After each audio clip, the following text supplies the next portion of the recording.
Oh, now it's already live. Hello, everybody. It's the Gin and Tonic show. It is Sunday. It is 1800 UTC. And as always, it is time for the Gin and Tonic show. So what we're going to do today is we're going to do a little bit of a preview, and we're going to talk about Sharia. Why are we going to talk about Sharia? Well, because I think it is one of the most interesting aspects of Islam.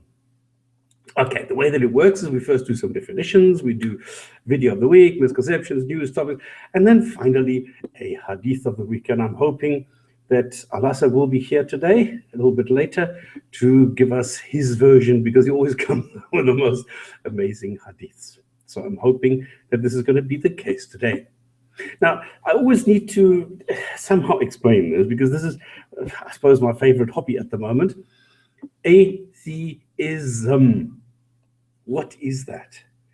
I'm always flabbergasted at how many people, before I talk about Islam, I read, I study, I inform myself, I ask, I verify, I do all sorts of things before doing anything on Islam.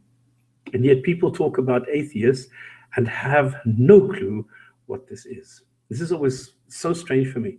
Now, you don't actually have a racist or a philatelist the same way as an atheist. Doesn't really make much sense, because all it is just the opposite of a theist.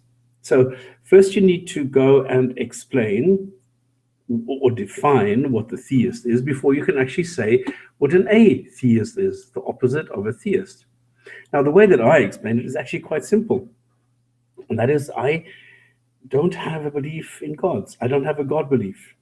All I am is a person where the God belief is absent.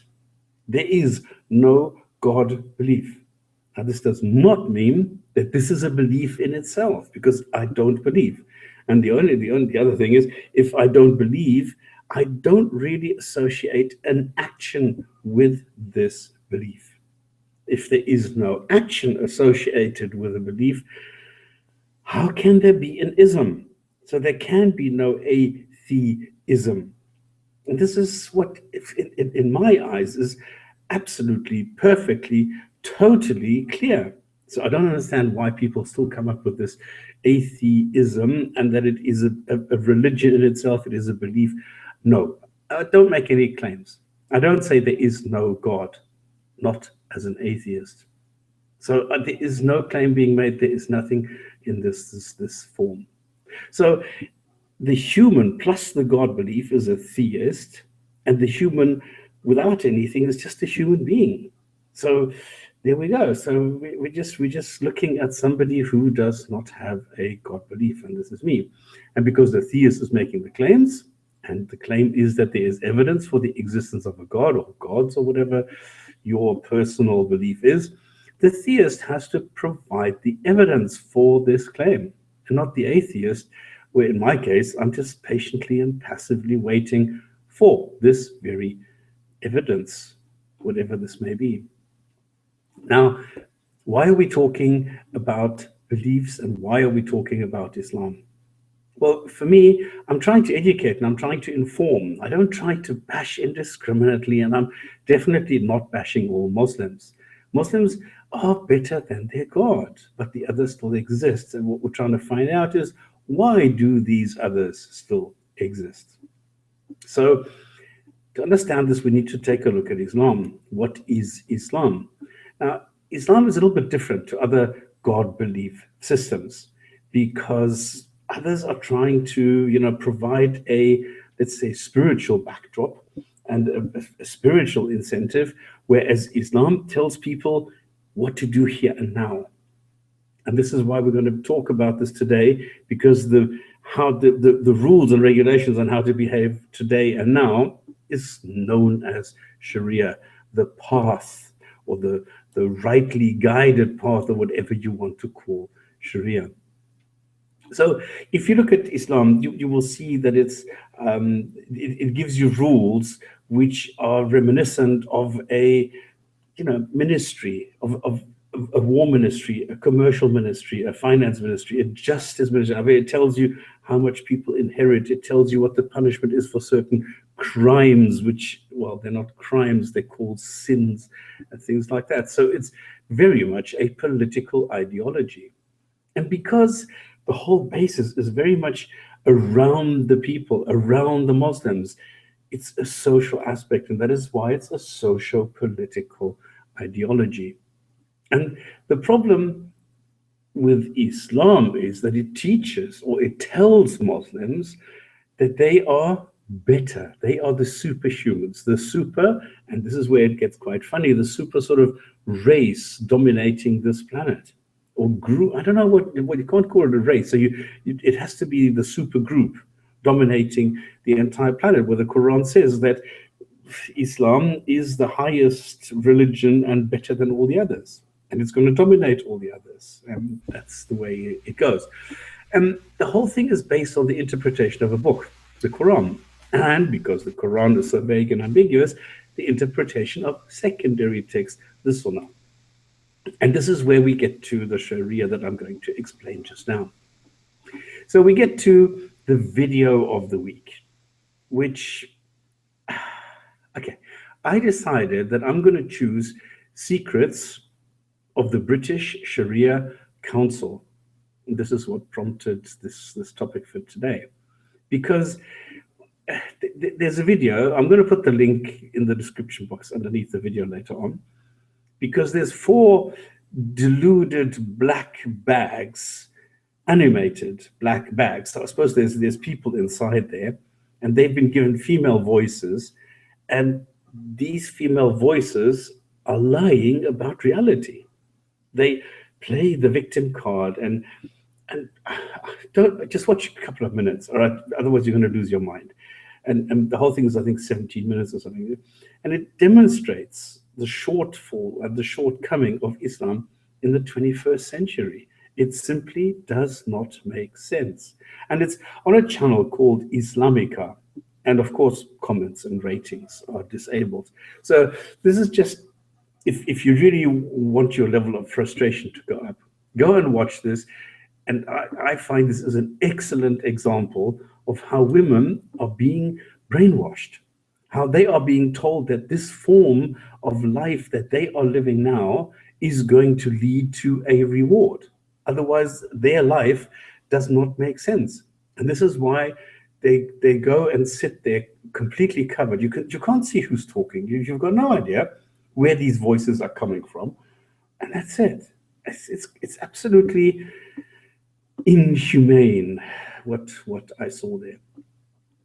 Now, the misconception of the week that I chose is actually the word Sharia itself, because a lot of people call this Sharia law, and it's not. Sharia is Islamic law, and Sharia is based on the interpretation of the Quran and the interpretation of the Sunnah, and is therefore Islamic law based on the human interpretation of what it says in the Quran and the Sunnah. So you take bits and pieces from the Quran, bits and pieces from the Hadith, whichever fit you, whichever you like, and then you declare this as, this is what the Quran says.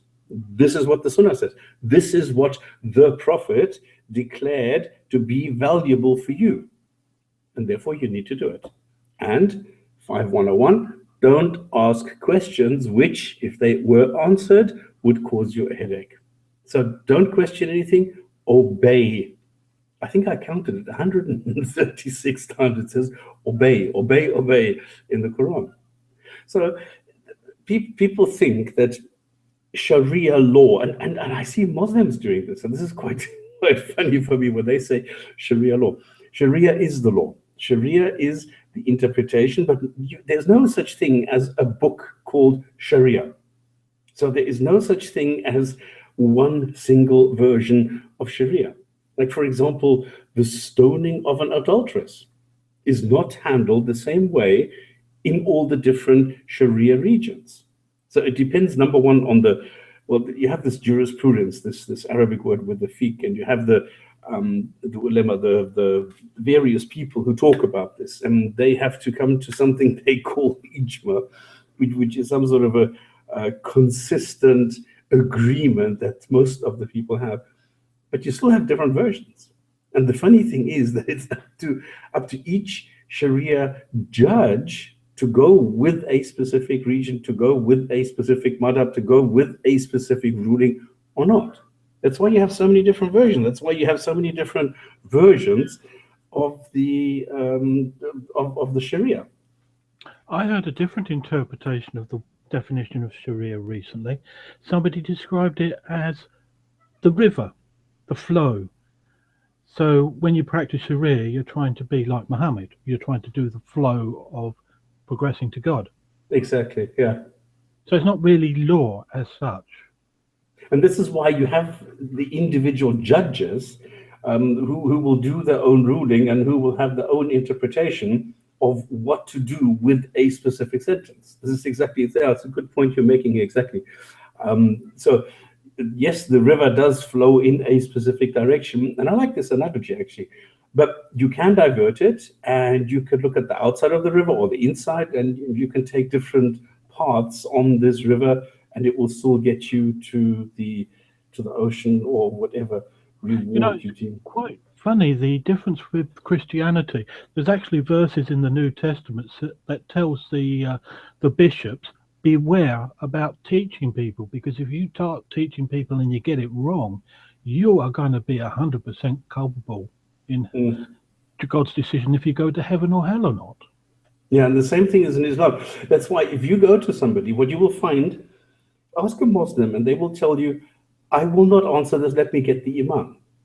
So when I was in the Middle East, I often went to mosques and I said, listen, what do you think about this and this? No, I can't answer, let me get the Imam. Because they are too, and this is exactly what you're saying, they're too afraid of making a mistake and therefore being liable if they give you the wrong information. And this is So also why, why aren't the imams afraid? I mean, Catholic priests spend years in their studying in to the seminary, yeah. become qualified, but imams, as far as I can gather, all they have to do is go to Mecca. It is true. But the thing is, they are seen as some sort of an authority. Actually, you're right. The Imam is actually only the guy who stands in front, who leads the prayer. So though he's not an authority or anything like that. But usually the Imams don't do anything else. And because they start to lead the prayer, then they go and they read a little bit more about all these things. And they are the ones, they are the first go-to. If you, as a kid, for example, you grow up in this household, you have a question and you ask the father, listen, what does it mean in 14:4? Who goes where and why with what contents? And the father will not know. So he will send you to the Imam, and the Imam will tell you, well, I don't know, but he goes to the Imam conference, and then they sort of debate the topic, and they will not come to, I mean, this question has been debated for like 1,000 years without an answer. But they will then go to different groups and different discussion rounds to have some sort of an answer for people with this question. And this is then passed down. So the Imam is then the receiver of this information, who then passes it on to the people who ask. And this is the way that it works. So the Imam is then the first sort of point of contact for anybody who has a question. But it's true that the Imam is not necessarily the Sharia judge. Okay, this can be somebody completely else. But the Sharia judge must be somebody who has studied the Hadiths, who has studied Islam in great detail, they say. But what that actually is, nobody knows. And then as long as you follow the river, as long as you can back it up with some Quran sentences or some sentences from the Sunnah, you're okay. So it's actually quite easy. So that is Sharia. This is where it comes from. So there is no book, the Sharia, because it's always different. So even, I mean, something like banal, like where do you put your hands when you pray? It's always in Islam. You don't get left-handed people. Everybody is right-handed, because the left hand is for cleaning your bum. The right hand is to simply, to eat and to shake hands and things like that. So it's always the right hand, which is the good hand. Left hand is the bad hand, the dirty hand. You're not allowed to touch the Quran with the left hand. You have to pick it up with the right hand. Things like that. So the right hand in your prayer has to be sitting on the wrist of the left hand, on top. But now, is the thumb of your right hand above your belly button, on your belly button, or underneath? And this is of great importance because at the end of the day, as GPS has just said, I mean, your entire afterlife depends on this. Because if you do it wrong and you piss off your God, what's you going to do? You don't get to heaven. You get to stay in hell for the rest of your afterlife, which is forever.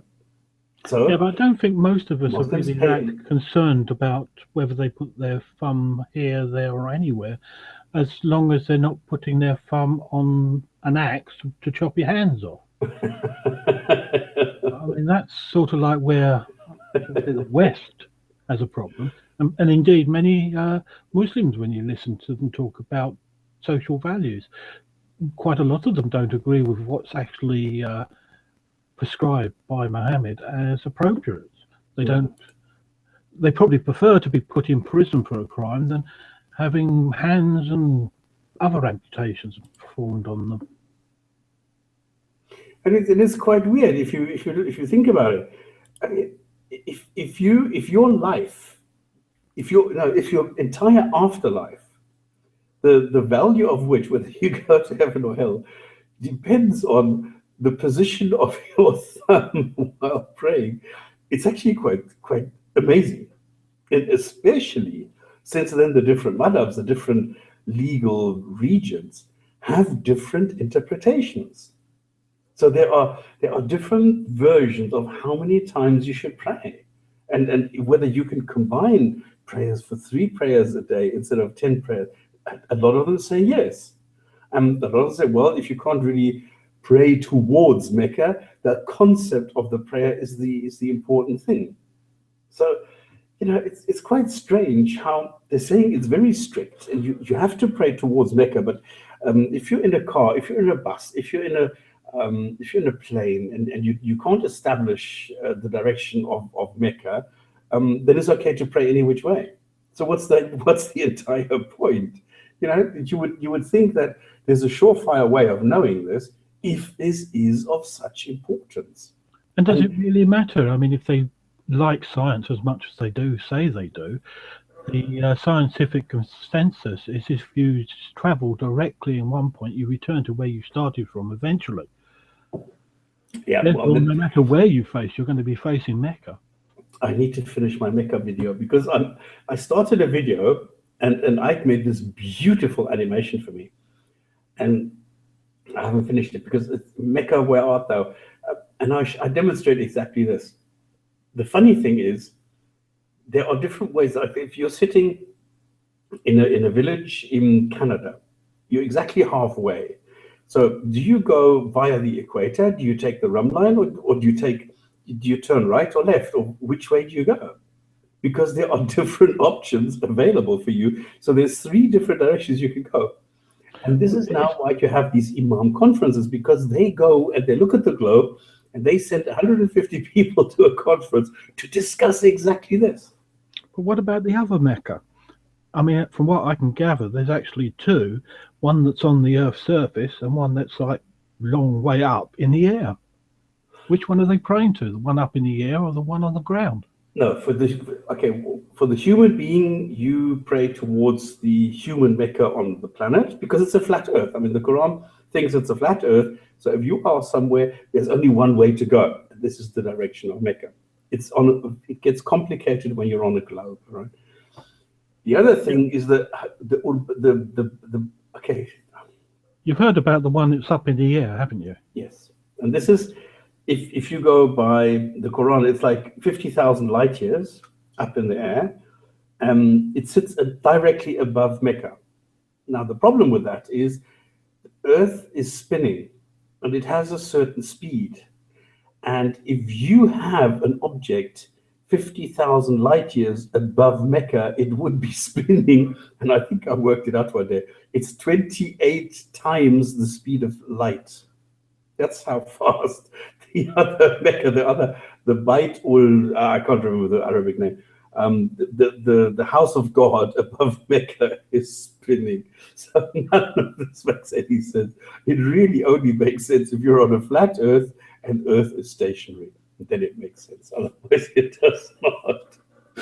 A lot of time dilation going on up there. No wonder God is in. Time doesn't move. Exactly. It goes backwards. Very backwards, yes.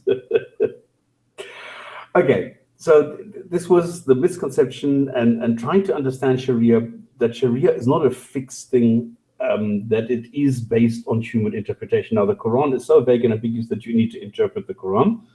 The Sunnah, in other words, the Hadith and the biographies of Muhammad, are so vague that you need to interpret those too. And the interpretation of these interpretation is then the basis of Sharia. Yeah, so how comes, when you've got like the chapter in the Quran, we take the Quran as sort of like the first thing here, you've got the cow. Why is it? Because that's sort of like a method to gain the truth about murder. Why don't they go around slapping people with these beef burgers? Yeah. Isn't that part of the way? Isn't that part of the message from God? Slap this person with a beef burger so you get the right guilty party. Now, this is the point. This is an interpretation, because this only works in conjunction with God. So only God can make it possible, and God doesn't make it possible every single time. So this is not a general rule. This is just a description of a one-off event. It happened once, but you have to believe that it's possible in principle. Yeah, but God does it once. He might do it again, mightn't he? So really, you should be doing it even if it doesn't work. Because they should be trying it again and again and again to see if maybe... Otherwise, you're denying the proof of God. Yeah. Yeah, because that's... And of course, the second one, part of this question was regarding the Hadith. How do we know, or do we know, which are the Syrian or the Jewish laws that slipped into the Hadith versus the actual Arab traditions, the things that Arabs would have done? All right, the short answer is we don't. Nobody does. The long answer is, no, I'm not going to give a long answer. Everybody knows that, Islam was intended as Judaism 2.0. It was just the Arabic version. And what they did is they added a little bit of the fighting spirit of what the Islamic conquest was doing at the time, the expansion. And that's all you find. So this is why you find all these identical semi-identical stories in the Quran and the Old Testament, and then some pieces from the Injil, the New Testament.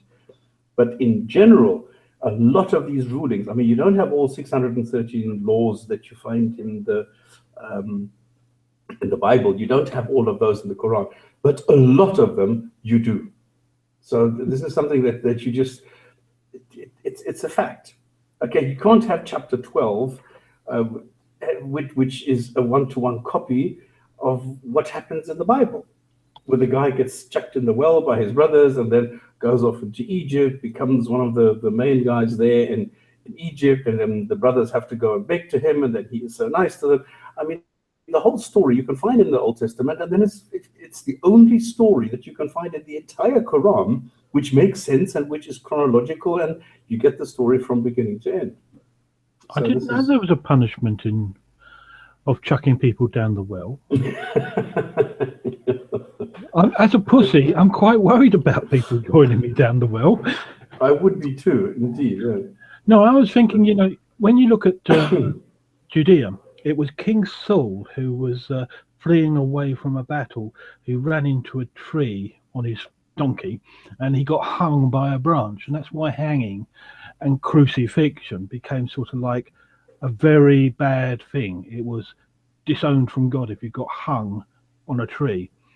So you can understand why the Arabs might have adopted that, because they would have been near the Christians. But what did the Babylonians do? What did the what were they called? The Byzantians. Surely they must have known what type of punishments they had, and they could, because I gather that Iran, being Shia, unlike Saudi, they don't chop off people's heads; they hang them. True. Yeah. I don't know why. So I think that's sort of like probably a Byzantium culture filtering into Iran, whereas Saudi has picked up the Christian hanging from trees and therefore beheading. I don't know why beheading and hanging off trees sort of like mix, but maybe that's because Saul got hanged by the neck on the tree. Okay, I cannot talk about that. I have no opinion on that. I just know that both are quite common, and I just know that maybe through the opposites, I don't know, that in Iran, they hang a lot more people than they do in Saudi, for example. Sorry, in the Islamic Republic of Iran, they hang a lot more people than in the Kingdom of Saudi Arabia. I mean, we're trying to be politically correct here, right?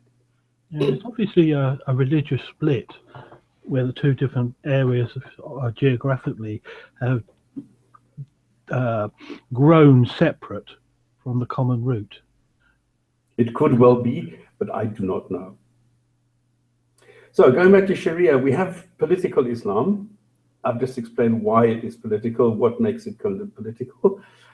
We see that Islam becomes a complete way of life. In other words, it's not only a worldview where everything you do, whether you get up in the morning or you go to bed at night, you have to go and first ask your God, is it okay with you if I do it like that? So everything that you do is something that you check with your God. So this Islam is part and parcel of your life, and there is no way that you can get around it. Then you get the Sharia, which provides you with all these rules and regulations as a sort of a path that you need to follow, which is going to lead you to your desired destination, which is when you die, you've had enough of good things, good deeds, good behavior, and as many points as you possibly could have accumulated, so that when you get reassembled in your body, which is going to be as a 30-year-old, I don't quite understand how that works, but anyway, that you then have a very good chance of arriving in heaven.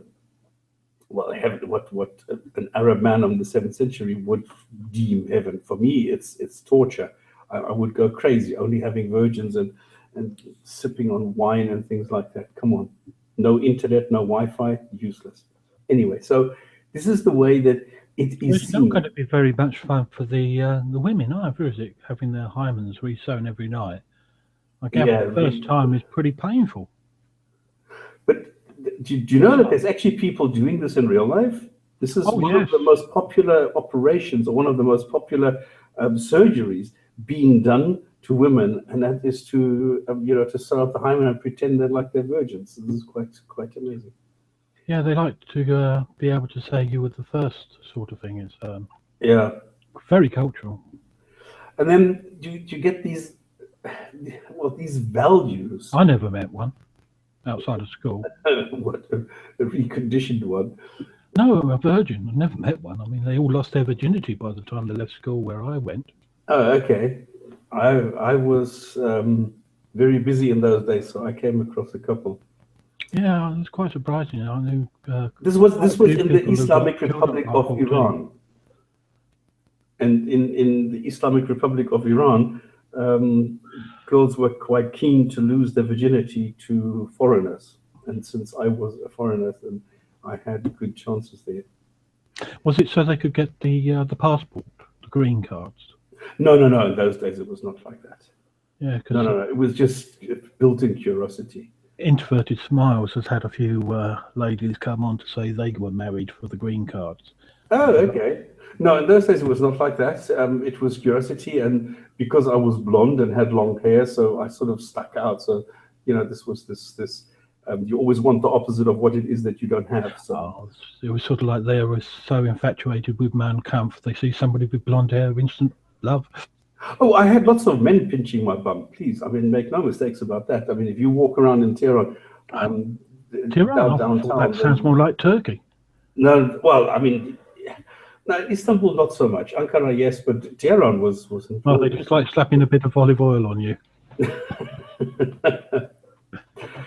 Now, these values, because they always say that as Islam determines some values, and these need to be protected. But nobody can actually tell me what the values of Islam, what they are, or what this is, because they always say, well, we're supposed to be modest, we're supposed to, bring evidence for everything, we're supposed to check everything, and we need to go and use our akal, our intellect for everything, and then they don't. But these what do you mean by values? Are these? Is that your values or their values? What are they? No, this is the claim that you have, that Islam has certain values, and these are the values of Islam. Are you talking about the what do they call it? The It's Sharia. no, I mean there was a political kind of thinking of that relativity. All cultures were relative to each other, therefore there was no such thing as a bad culture. I do not know the word for that. Yeah, it was something that came up in the '60s, as sort of like a college university type way of thinking about social groups and the way they interacted. So Islam has value because it's Islam, not because it has any value, but because it is Islam, therefore it must have a value. Okay, I haven't heard that before. Yeah, I wish I could tell you these. It has actual names for this theory, and Well, it's what the even if progressives you use. even if you provide the name, it's not going to change anything to the Oh, content. you no, you can look it up then and Yeah. understand it a bit more. Okay, so there are values such as this covering of women is not called covering of women, it is called modesty. And this is supposed to be one of the values. Then Yeah, you have the fact that Muslims only know a tiny portion of the Quran and even less of the Hadith. And the but Imam why tells do they them, call it modesty? well, this is exactly what Because I'm trying to say. There is no modesty in this. This is what they because call modesty. no, because when Muhammad was talking about doing it, it was for his wives only to cover up their faces. That was. But No, why no, do no, no, they? no, no. He then came home and they said everybody has to do it. Tell your women and those of the believers. No, I thought he said there were certain things that was for only him and his wives, and everybody else was kind of exempt. Yes, this is true. Like he was the only one who was allowed more than the nine or No, four or it whatever it was was. with face coverings as well. Or are So we that looking they, at? when you travel, that they may not be recognized. But this is in the Quran. Or are we looking at contradictory things again? Are we looking at where the Quran says one thing and the Hadith says another? This is correct because the hijab sentences were lost. There are other things like Aisha says when the sentences of the hijab were revealed, but we don't have them in the Quran. The Quran doesn't say anything about this. They were eaten presumably by this goat. It must have been a very fat goat. So Presumably, Muslims know only a tiny portion of the Quran, okay, even less of the Hadith. So the way they see the Sharia as like a miracle, because you need the interpretation of both before you can come or arrive at Sharia. And this is why they're like really in awe if somebody can bring up all these things. And so the Imam tells them what is good for them, what modesty actually is, and how this benefits them. Because you have this so-called aura, which is supposed to be covered. And this is the area between above your knees and your hip bone. And then, of course, in the case of females, the boobs. And this needs to be covered. But it doesn't really spell this out.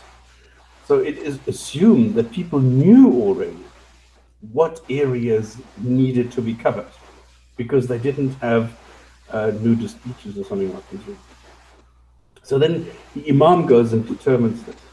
And because they've been brought up to obey and not ask or even dare to challenge, they obey and accept. And they accept that a husband can beat his wife under certain circumstances, adding the word lightly. They accept that homosexuality is illegal, that being left-handed is illegal, and. So, yeah, and then for example, like a sentence, I thought this was hilarious. In this video, one of the women actually says, in order, and she says this about the UK. So, in order for the women in the UK to get their voting rights, and now I'm quoting, women in the UK had to go out and in public burn their bras. This is what, well, that was a kind of a meme of the '60s. yeah, Some of them exactly. did. They are Some of them did. mixing, they are mixing things up completely and making a statement so that others think that what they are saying is actually true, which it is It not. was. They did do it in London. No, you Yes, did. my sister was of that generation. Seriously, there She was is a not a teenager. Did it? single woman who burnt her bra to get a voting right. No, but they did burn their bras, That's exactly what I said. and it was part of the protest. They are mixing things up. Women in the UK went and burnt their bras to show that they have equal rights and that they don't need to wear the bras to justify their own modesty towards the men. And that is why they went and burnt their bras. But what these women in the video are claiming is that women in the UK went and burnt their bras to get voting rights, which is absolute bullshit. That is what I'm saying. Okay, then they're saying that men are in charge of women rights, and what did I wrote? I wrote down men are a degree above them. Okay, I collected some things which I don't think that women think that these are equal rights because men are in charge of women. They're allowed to beat them under certain circumstances. Righteous women are devoutly obedient. Men are a degree above women. And wives are as a tilth to women. And they are allowed to approach their tilth how and when they will. What is strange is that in all these discussions, you never, ever, ever get a non-Muslim like me to provide a counterpoint. Never. So, there you go. Okay, is there anything that anybody wants to comment on this before I carry on? Because Raven was still, he wanted to remove kids from parents. Alassa is going to give us a big story today about, now you wanted to bring up the different hadith? Yeah, sure. Sure, I'll give you a hadith. But also, did you went through the news already? I don't think you have gone through the news, have you? Well, I didn't really find any because there was so much with Trump that everything else got trumped by Trump. Oh, okay. I'll just add one. Australia has come up with the law. I just confirmed it. That some of the Australians were going to New Guinea and marrying these migrants. Now they passed a law that they will not be eligible for immigration if they are married. What? Yeah. It was last week in Australian newspaper. So if you are married, you're not allowed to immigrate? You're not allowed to enter the country or what? They won't process your application. Your application will not be processed. What is that supposed to do? Why? I guess some of the Australians were going to Papua. This only applies for New Guinea. That's where they have stored the boat people. They were going there and marrying these refugees. Oh, goodness. Okay. And okay. To stop this, they said, no, if you're married, you can't. Okay. Yeah. Oh, my goodness. But, like Australia has stopped it. They're not going to Australia anymore. Well, that's one deterrent. The other deterrent is, of course, having Trump there because nobody's going to go to the States now. Everybody's now immigrating to Canada. Or Germany has some new rules on how to process all the immigration requests by the US. What do you call them? The victims, the Trump victims, how to process them when they come to Europe. Oh, I see. Okay. Well, I've heard the news I've heard in America mostly was after Trump's winning his election, there was quite a lot of shady dealings going on. The story of the Muslim who said that she went into a university campus and had a hijab pulled off was a complete and utter lie. She made it up.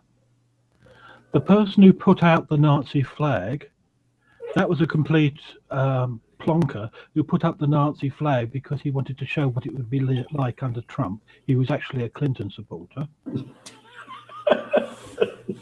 And of course, you've got all the riots. It started off being told it was Black Lives Matter doing the rioting, but when I started looking at the pictures, they're all white people. There's hardly any black people in there at all.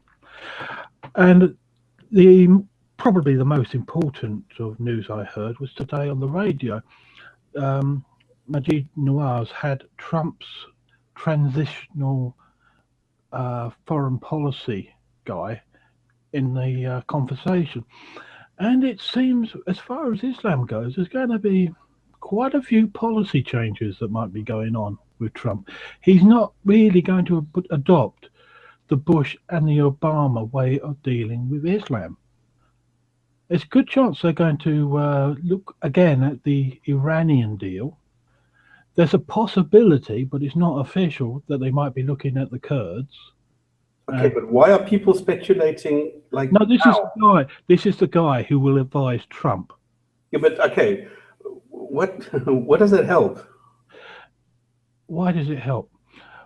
Well, let's just face it. For the last 10 years or so, the dealings with the Muslim community in the Middle East has been handled like a fucking nightmare. Okay, but Obama how does it help to speculate about this now? Like we are months It's a new broom. ahead. It's a new broom, and the talk is from Trump's advisors. Yeah, but the Is talk they're of going to Trump- start but handling GP, things different. Okay, but this is speculation, all right? The talk is, some say, there's no point in talking about this now because we are months away from Trump being president. It's next year. So I think I did not even want to talk about Trump here today because it's totally irrelevant. They in a country on the planet, they've had an election, and next year they're going to change their president. Okay, so big deal. Now, when they make some changes, when we know what the policy is going to be, when somebody says, okay, we're going to change the constitution, we're going to change the law, we're going to do this and we're going to do that, and now we are voting, then it's the time to talk about it. But now, a couple of months ahead of everything, it doesn't really help. I think it's the time to start looking at it. Maybe not talking like it, like you say, because there's nothing concrete being said. But there's certainly some bricklayer out there who's getting the concrete prepared. And I think we should all keep a little ear to our friends that we know over in the Middle East, or what we see in the papers, just to see if there's something changing, whether it's little signs like the official CIA saying Muslim terrorists as opposed to some kind of truck driving down the street ramming over people. Yeah, but Trump is not going to stop that. What I hoped for was that Trump can. It was the Obama regime that actually said you can't mention Islam no more. You cannot say Islam, but he couldn't mention radical Islam. This is what he did not want to do in the beginning. In the end, he did, and then suddenly there was an outcry. Well, you heard things like him saying that when that soldier went and killed people in the barracks, it was workplace violence, rather than saying it was Islamic terrorism. Okay, but now we're talking about things again, which are absolutely, It was policy of the US government to not link Islam with any terrorism because they were being told what to say by the Muslim Brotherhood. Okay, thank you for that information. I've told you it before. There was a I know, that's why it's actually quite useless to talk about it again and again. And now you've got a new broom. And now you've got a new broom, so keep your eyes out. We don't have a new broom. Yes, you have. There's no new broom. It's Trump. Is he the president of the United States? He's in the transitional phase, isn't he? Okay, so let's talk when he is the president of the United States, which is going to be next year. So I don't think that we should talk about President Trump until he is President Trump. And I don't think we should talk about President Trump until he actually does something. Look at all the brouhaha we had when a Muslim became the mayor of London. People said, oh my God, now look what's going to happen, blah, blah, blah. I also said, guys, let's wait until he actually goes and does something. Then we can discuss this. And this is exactly my point. Has this Muslim, as being the mayor of London, done anything untoward? Has he been involved in any scandal? Has he done? No. Yes. He's just doing his job very quietly. Yes. He banned those women posters on the trains. He banned the women posters on the trains. Yeah, the ones that had people in bikinis saying, "Are you beach ready?" Okay, and that's what he did.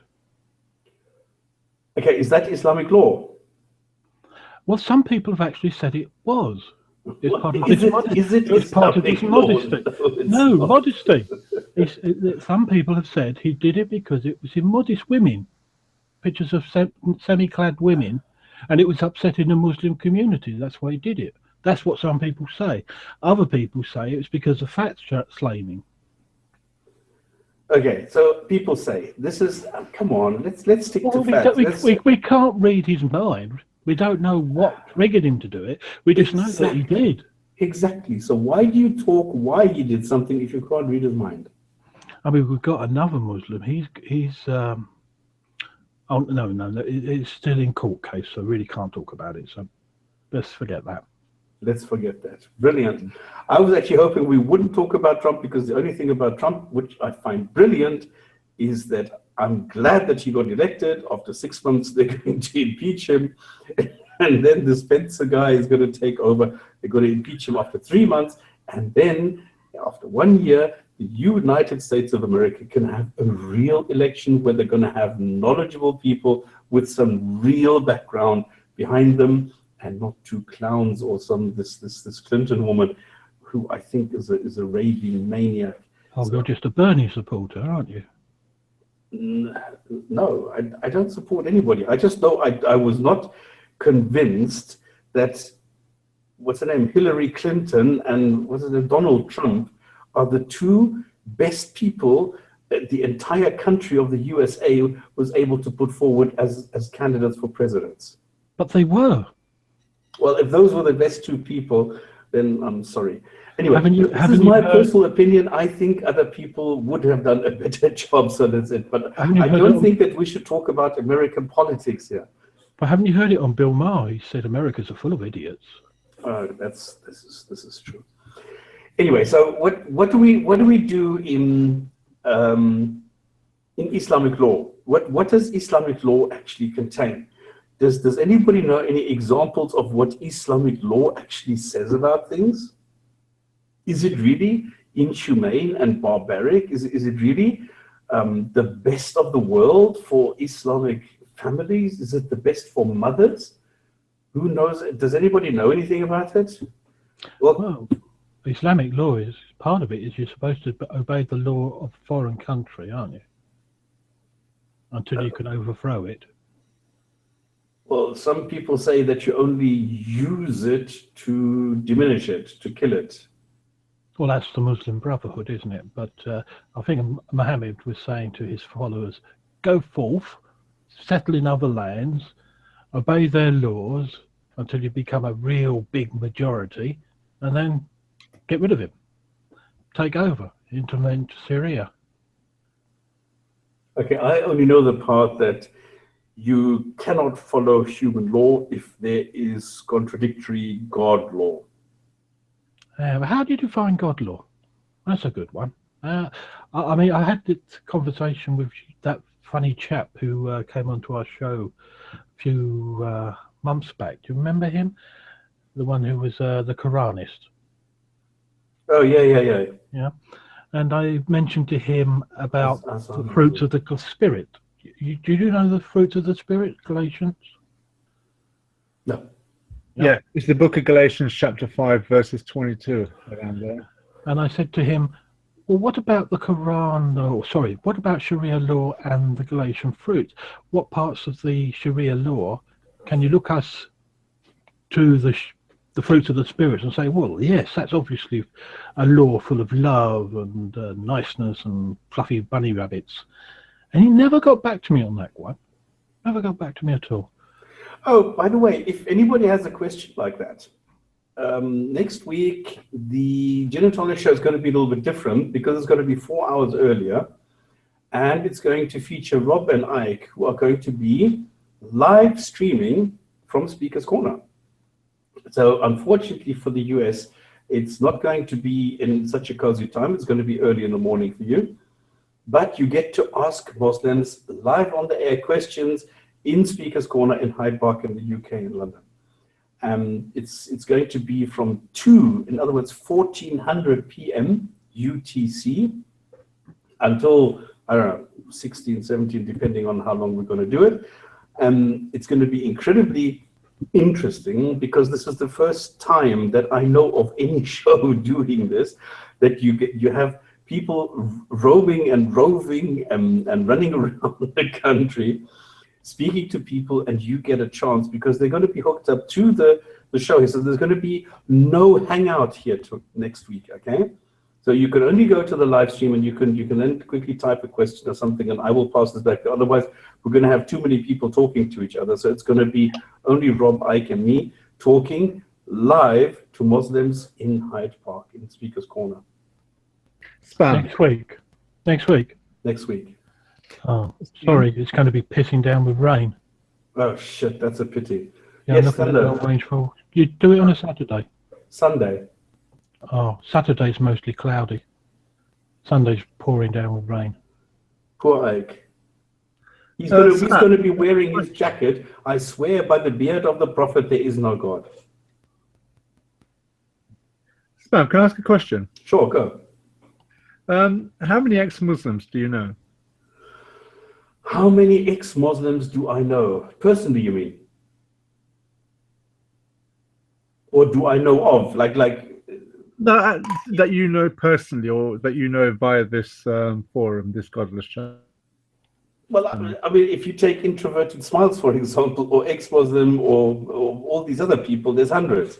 The reason why I was asking, I don't know, as a suggestion, if you want to do, say, interviews with different ex-Muslims where you can formulate questions and ask them, as an addition to this, as to why they left Islam, in Islam that made them leave. And you can possibly ask questions, formulate some questions that are quite direct. And perhaps like a series of interviews that you've conducted with ex-Muslims. And I dare say 5 or 10, you'd have 5 or 10 different reasons, or if you like, 5 or 10 different angles as to why people. And I dare say, with your experience, you're talking to many people of different languages and cultures and geographical locations around the world, which can possibly aid this program. And also from a learning point of view, because you're listening to people and listening to perspectives as though people have left Islam. Is that an option? Is that a possibility? Well, absolutely, yes, thank you for the idea. But the only thing is, it's been done so many times in the last couple of months that I would feel a little bit awkward copying this. Well, you wouldn't be copying. You could perhaps, if you look at the questions as they are, and you consider the format of the program, perhaps, maybe take it in a different angle. You can. I've never really listened to ex-Muslim interviews. I've listened to people where they've expressed why they've left Islam, but it's never been done in a it seems done on an emotive level, not on a logical level, if that makes any sense to you. Yeah, it does make sense. Have you ever watched the program with Mariam Namazi and Mr. Puka? No, what's his name? He's left now. What is the show called? Something and Roses, not Guns and Roses, but and Roses. Have you watched the show of hers?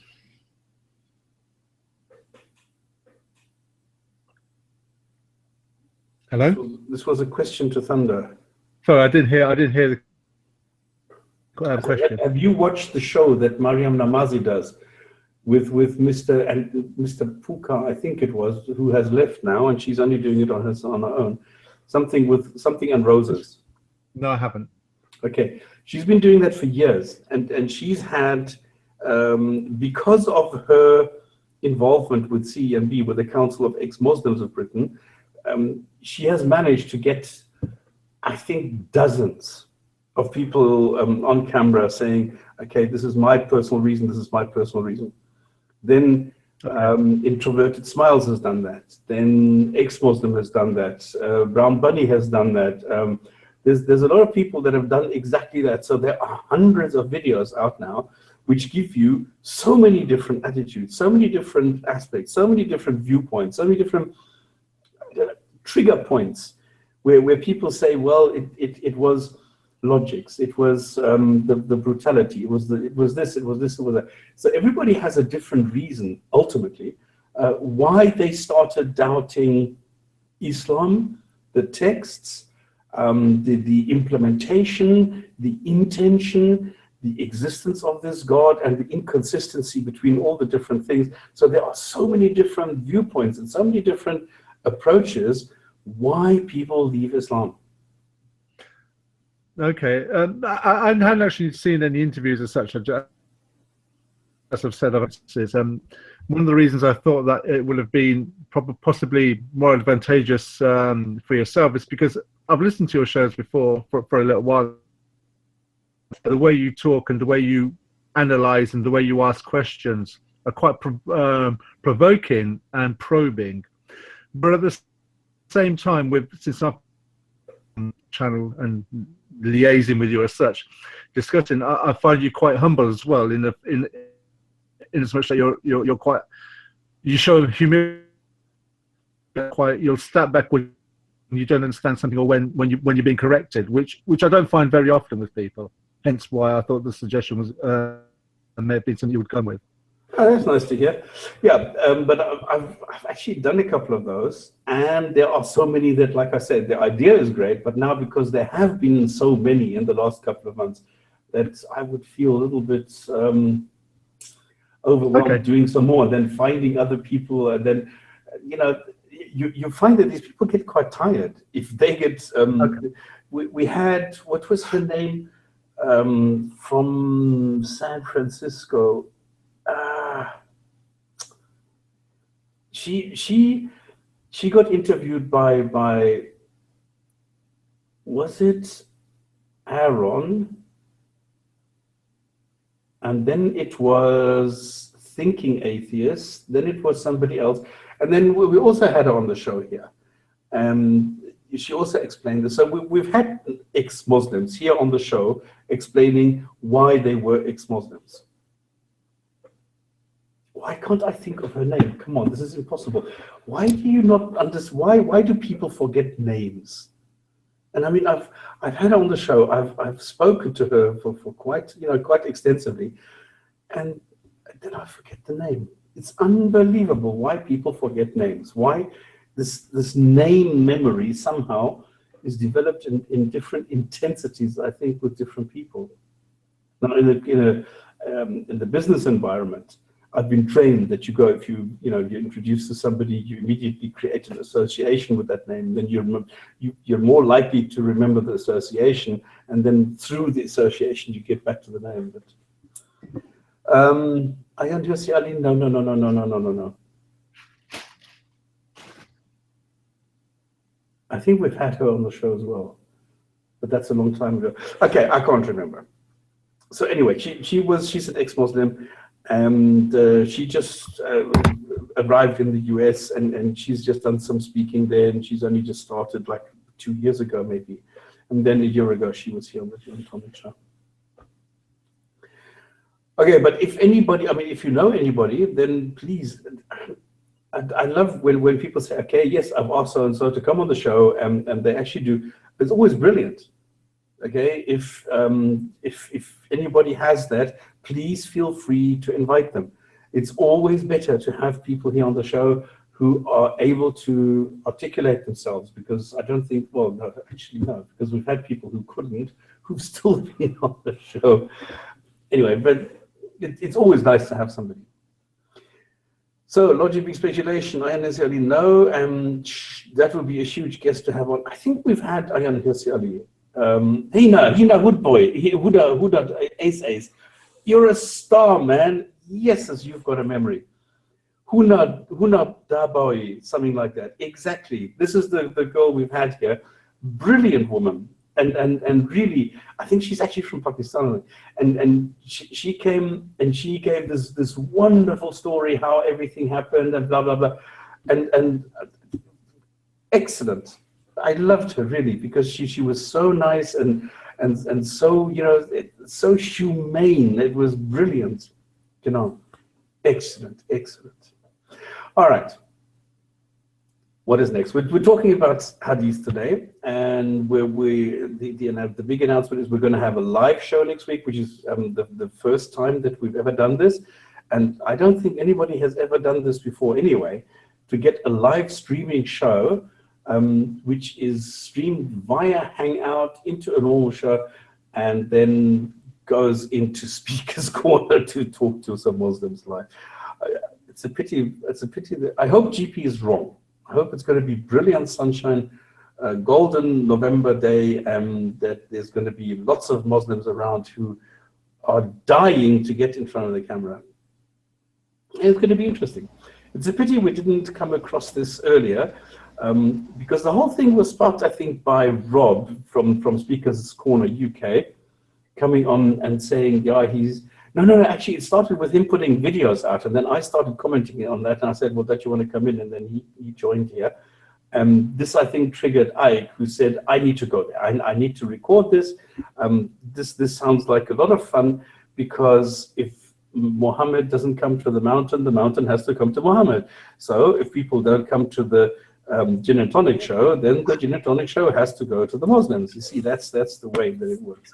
And speaking of the devil, who is here, Speaker's Corner UK? We were just talking about you, Rob. We're just discussing again what it is that you're going to do next week, how you're going to do it, and that is going to be a historic first. Hello, yes. Hey. So we're still to be worked out. Once all the kit arrives, then we'll work out the best way to do that. I'm guessing you want to do it on Hangout? Yeah. Okay, the way that I would like to do it, and I think the way that it is most feasible, is that you guys hook up on the Hangout, so that there's only going to be Ike and you, and nobody else is going to join and talk in your ear. And then you go and find some people that you want to discuss Islam with. Doesn't matter really who this is. And then if there are people in the chat who want to give or pass or ask a question to somebody in Speaker's Corner in London, then I will just read it to you, and then you ask the question, and then we will discuss this here on the show. Cool. I think we'll probably get there a bit earlier to set that up and to work out how that's going to work. Yeah. Ike's bringing his camera, so we'll work something out there. Yeah. Make the chat on Twitter. Oh, no, we can use the chat here. Well, we can use it on Twitter as well. Then I'll have 3 windows. I think I need another 2 monitors or something. No, I suppose our show doesn't really suffer from the problems that those multi-viewed channel chats have, but I've noticed on some of the big chunks, the chat on Google just spins past. I don't know how anybody can read what's going on.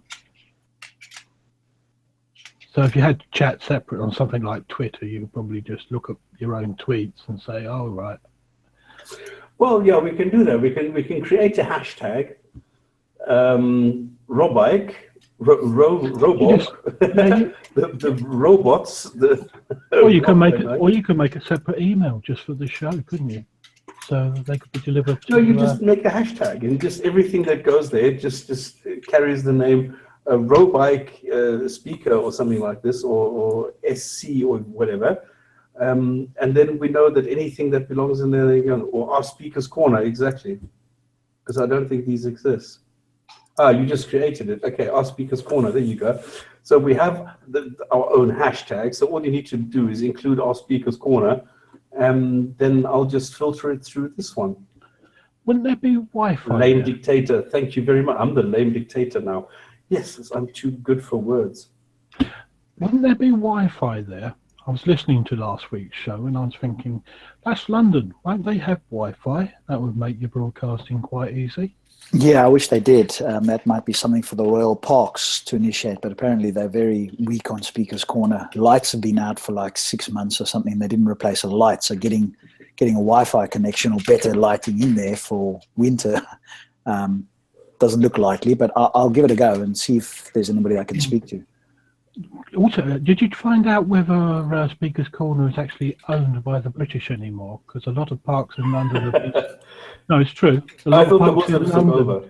have been sold to the Middle East, to the Gulf states. And they have their own private security guards now. Really? I'm not aware of that with Speaker's Corner. The history, and when I looked into it, just said it's part of the Royal Parks, which falls under Hyde Park. Yeah, it's only been done in the last 2 years. Right. Lots of parks have been sold off to the Middle East and become private. Wow. Well, in the Middle East, you have brilliant Wi-Fi everywhere, and it doesn't matter whether you go to a mall or go to a park. It's just... Well, Germany's full of ridiculous. Wi-Fi. That's why all the Muslims are heading there, isn't it? No, Germany doesn't have this at all because of the law, which has only been updated this year. Because previously, if you were the operator of a Wi-Fi, you were liable if somebody downloaded child pornography, for example. Well, that's why all the Muslims are there, and they've changed the law. You're not allowed to say this on the show. Yes, do you want to close us down or what? I'm only joking. No, that's not a good joke to make. Come on. No, but the thing is that the laws have been changed, and now slowly you are getting public Wi-Fi. Like the shops are bringing it in, hotels are bringing it in, whereas before it was highly restricted. Like if I went to a hotel, they only gave it to you via cable, for example. It was a cable coming out the wall, and now they're slowly relaxing it. Oh, that can't be the case, because I saw videos last year of the migrants all flocking to the town centre with their mobile phones. Yeah, maybe you had a point there, because what you have these hotspots which are operated by the German Telecom, and the German Telecom then might have opened something like this, yes, but it was a legal nightmare. Might just be the coverage then, because I know in London the coverage is extensive. They're putting up mobile phone sites, poles everywhere. Got dozens where I live. Yeah. They're becoming an eyesore now. It's worse than the big wind farms. Yeah, you wouldn't believe it. We got those as well. Wind farms in London. They're bloody stupid. They want to turn our local park into a solar park now. Dagden Park, you can look at it on a map. They want to make it a solar park, and they said it's okay. The animals will still have somewhere to go. The kids won't, but the animals will. Oh well. Yes, I thought they didn't have room for that because they had so many cameras. Oh well, yeah. The CCTV cameras are mostly fixed on people driving cars to try and blackmail them into paying fines on the nightmarish road systems. Okay, Ike is just saying in the chat, just in case people can't see this, he's saying that he will use 3, and they will have 4 gig in Hyde Park, so everything will be all right on our side with the connection. So, okay, Ike is going all out. Okay, he's paying for the flight to the UK. He applied for a visa because he's not part of the EU. So he has to pay horrendous fees. Then he has to fly there. Then he has to stay there. Then he has to go and buy a card so that, because he's from Switzerland, all right, he's not part of the EU, so he can't use his roaming, his existing roaming, which is capped inside the EU. But because he's outside of the EU, it's not capped. So he's going to buy a local card worth 12 gigabytes, and then he's going to use that for the streaming on Sunday. Article 50 hasn't been triggered yet. What has 50 triggered? It hasn't been. We're still in the EU. Yeah, but Switzerland isn't. All right. Has he taken out funeral insurance? I do not know. Why would you want a funeral insurance? Oh, he will. He says, I will, yeah. Oh, no, record offline too in case streaming has problem. Okay, like I said, he's going all out. So Ike is going to be streaming with the mobile camera, and he's going to be recording with the real camera. But sometimes it's a little bit awkward to stick a real huge big camera and into somebody's face, where a small mobile is better. Well, I'd actually, if I were him, I wouldn't be so much worried about the Muslims, to be honest. I'd be more worried about the white SJWs. I mean, the way they react sometimes, the leftists, talk to a Muslim and you get the anti-Nazi League after you. Actually, that would be a question to ask Rob. Rob, have you bumped into people objecting to your questions? Very rarely, and the SJWs, they're very rarely at Speaker's Corner. We do get MRAs there, men's rights activists.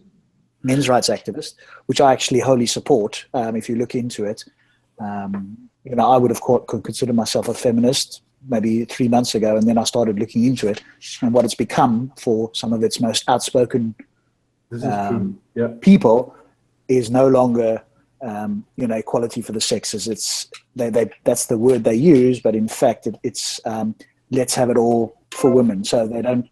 They're all for having women with everything being equal except certain things. And so,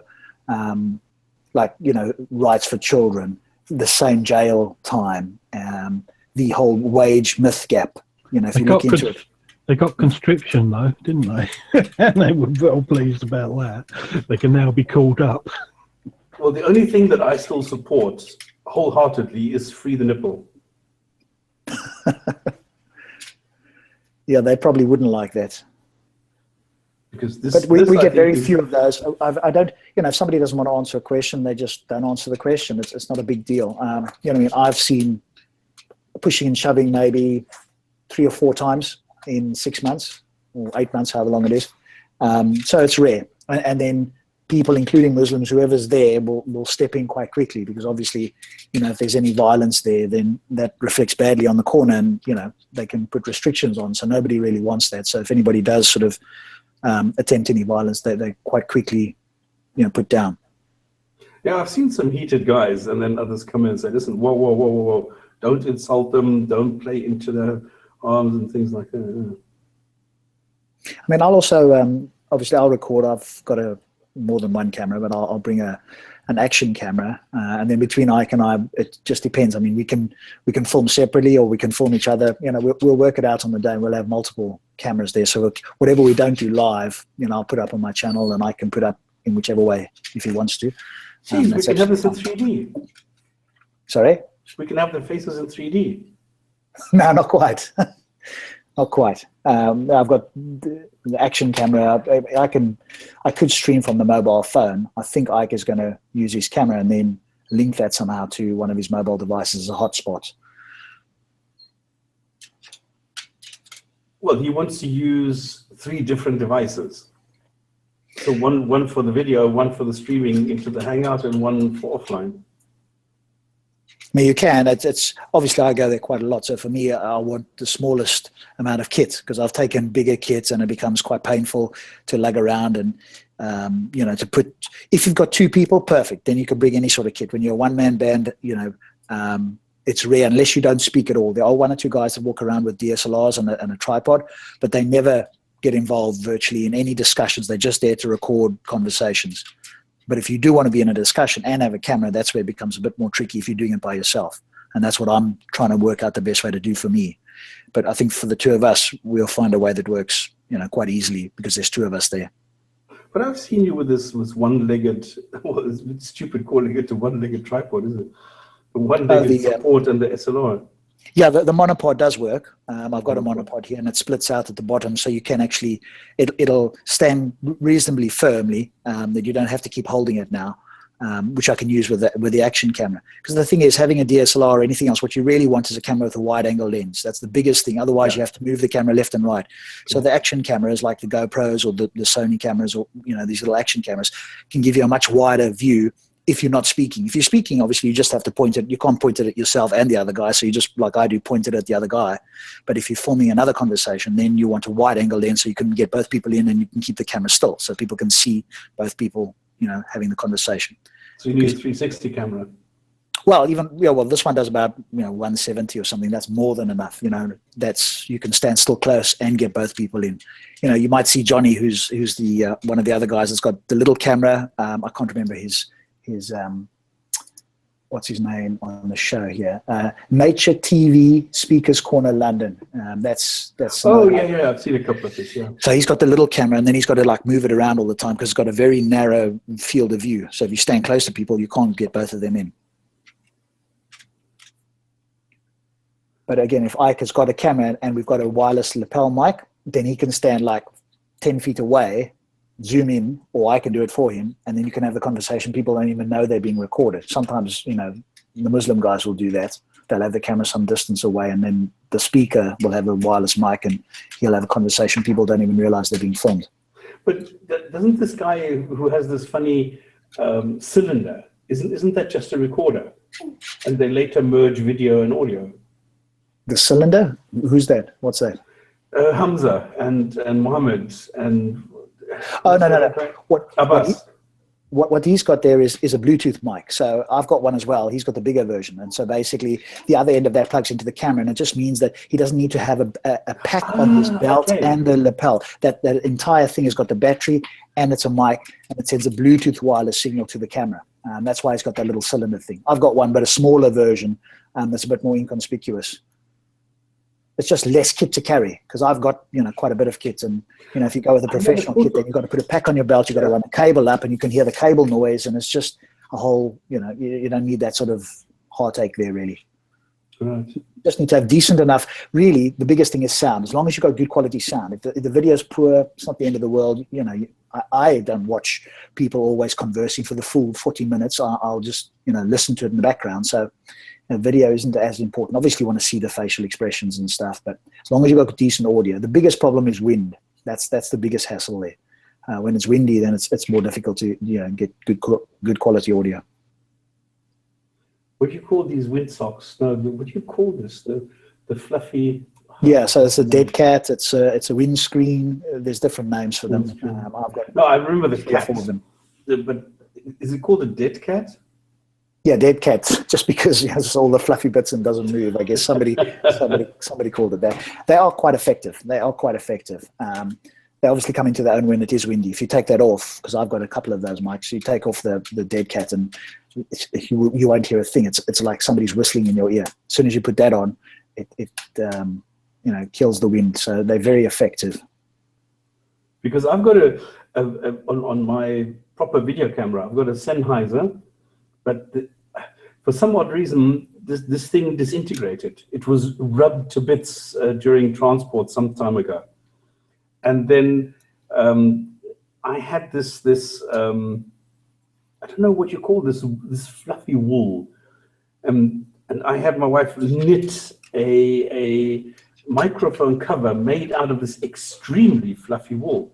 So the microphone itself is only like maybe a centimeter or 1.5 centimeters, but with this thing, it comes up to like 4 or 5 centimeters because of this extremely fluffy wool. So yeah, I mean, if people are looking for shotgun mics, which are the little ones that sort of sit on top, not the ones that you plug onto yourself, then the Rode video mic series are very good. I've got 2 of those, and they come with the dead cat normally, except one of them doesn't.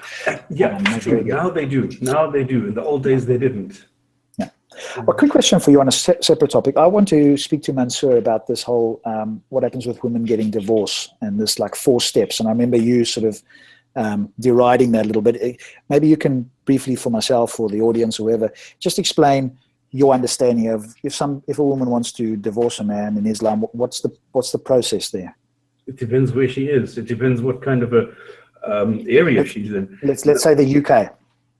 In the UK, she would normally go to a Sharia judge, because if she got married, like if she is the number 3 wife, it doesn't work in the UK. So she can't have a legal relationship in the UK. So she can't go to a magistrate and say, listen, I want a divorce.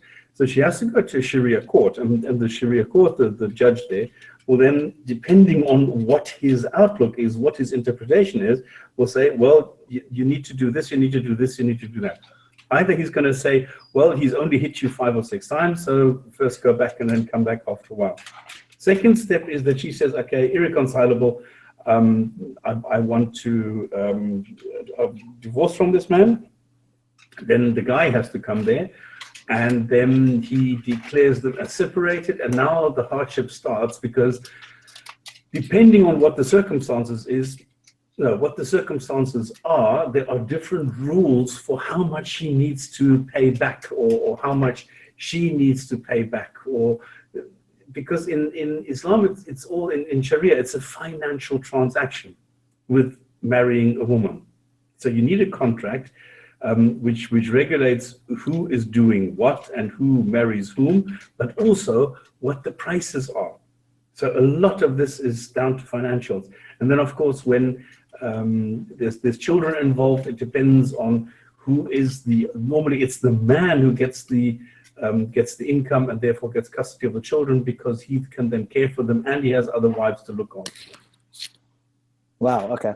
Because again, I need to watch the video to be sure, and I'll obviously ask Mansour to say again. But when he was talking about this, he basically had 4 steps, and this, of course, is it's more of people having problems, I think, rather than divorce. Because he started out, step 1, have more communication with each other, which is obviously, everybody would do that.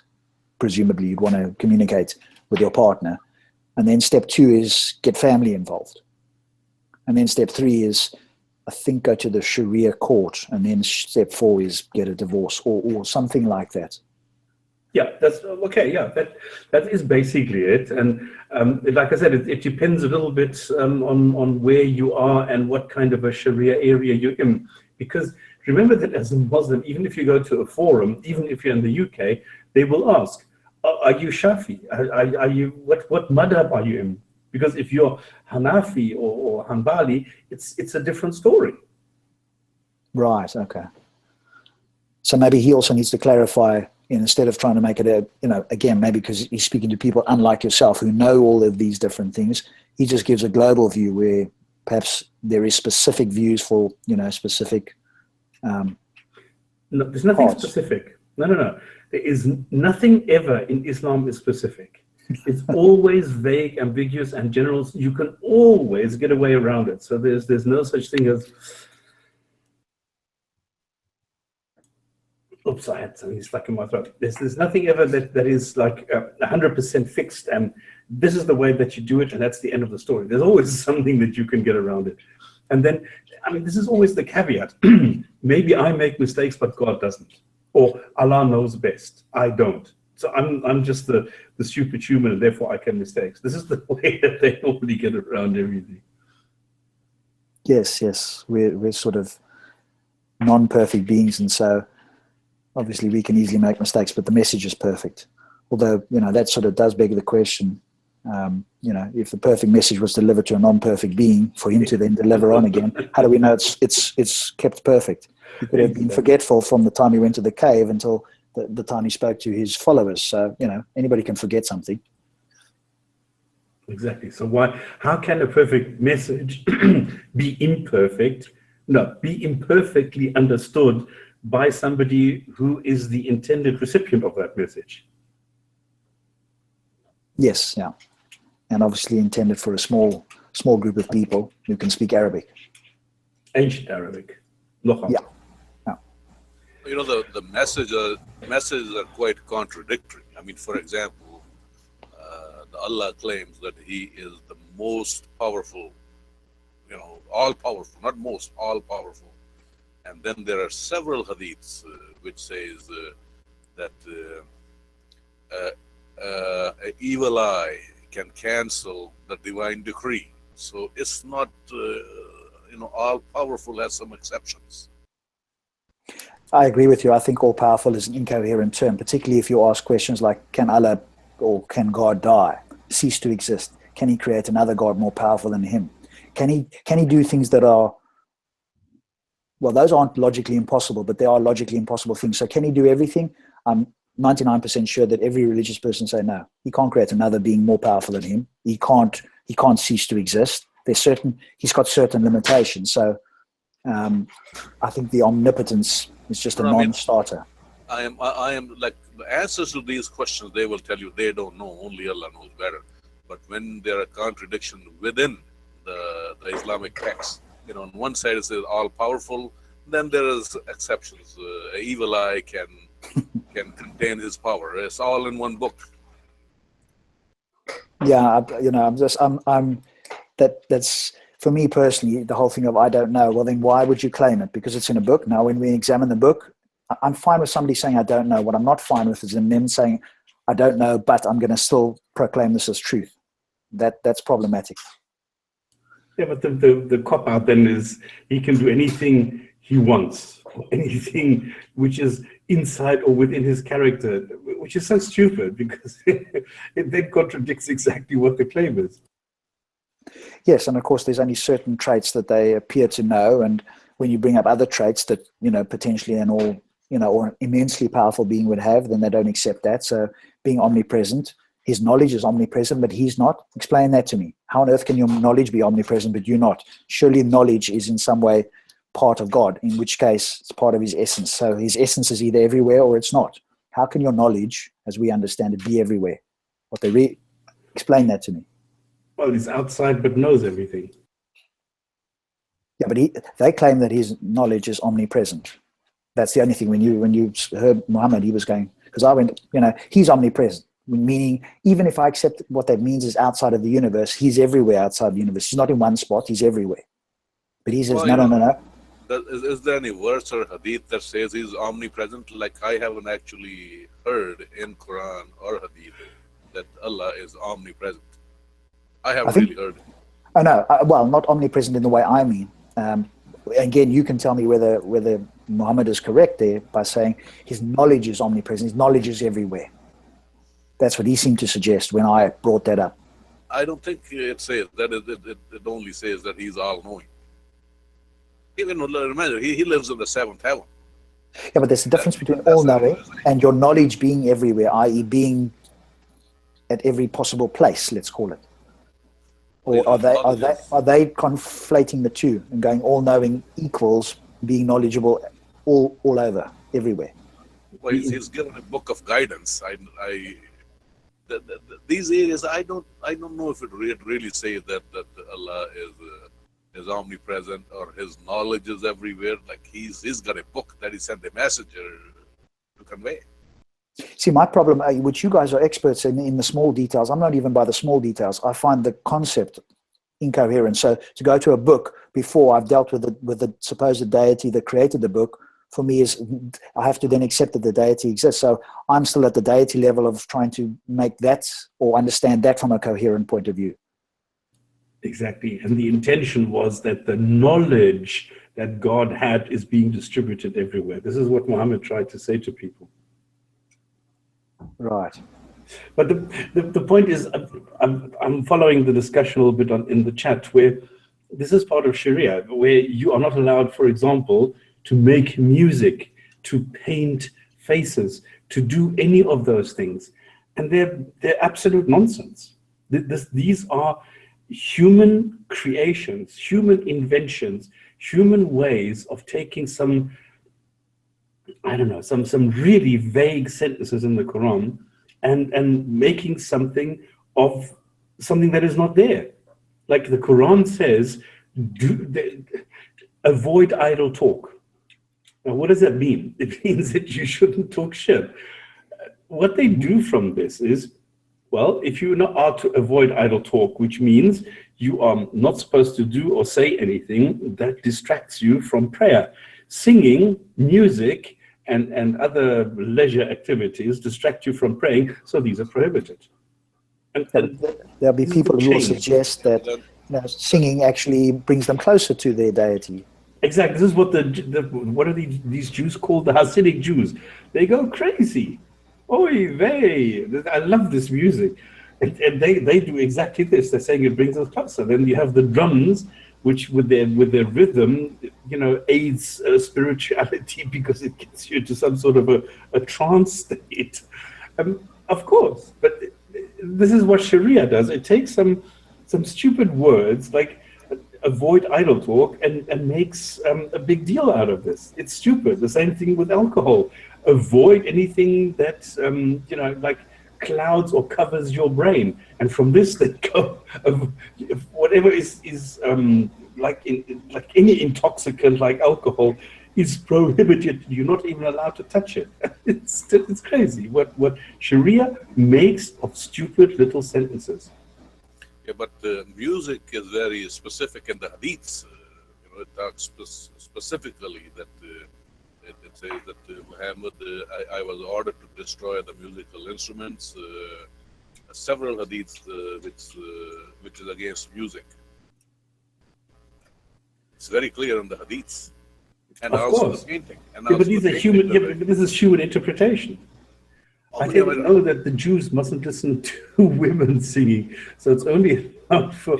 I mean, there's this brilliant YouTube video of Oi Weh, Oi Gewalt. I love this. I love this rhythm that they have there, and then you have like 1,000 of these huge, big hats in black with these figures in black, all moving to the rhythm, all going oomta, oomta, oomta, all going up and down, and you see there's like a wave of humans all doing the same thing. I love it. It is so beautiful. Sorry. in this case, you can't really interpret. If I was to say, get me a glass of water, there's no other interpretation of it. Then Allah says that, if you draw a painting on a judgment day, Allah will bring you the painting, and then He'll ask you to put the life in it. How would you interpret that? Well, exactly like that. Yes. You can't. Same thing with the music. There's no interpretation unless you want to ignore it.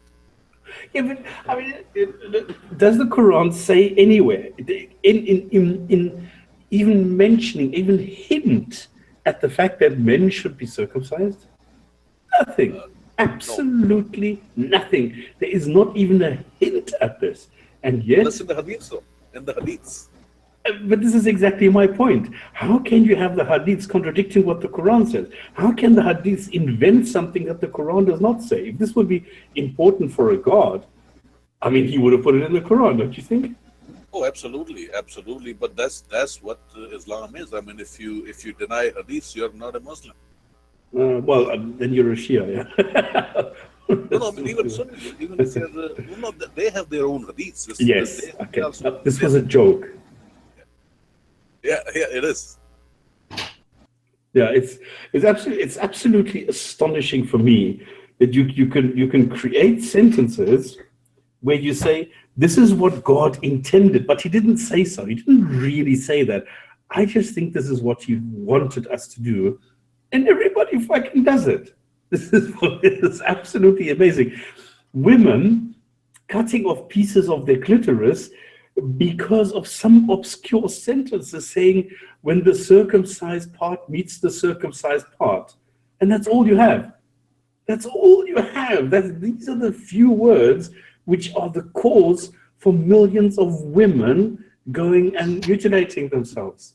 It's crazy. So there's more to it. There's more to it. It's not the only one. There's another hadith where a woman who used to perform FMG in Mecca, she migrated to Medina and she was introduced to Muhammad. And Muhammad asked her, well, do you still do FGM? She says, yes, I do, unless it's forbidden. He said, nope, it's not forbidden. Yeah, and that's it. Oof. Crazy. And then, I mean, the number one question that you can always ask a Muslim, why do you say that Islam came along and gave women rights? Is it allowed for a woman to marry 4 men? Yes or no? And they will say, well, there is a reason, and then you don't know what the kids are going to be, who the father is, and you can't. And they will have all sorts of excuses. Instead of saying, yes, it's wrong, or yes, it doesn't belong in the 21st century. Yes, in those days, it was like that. No, they have to find excuses. Or like I've asked my standard question again, do you categorically condemn other Muslims who stone a woman to death? They will not say yes. They will find all sorts of excuses to go around it.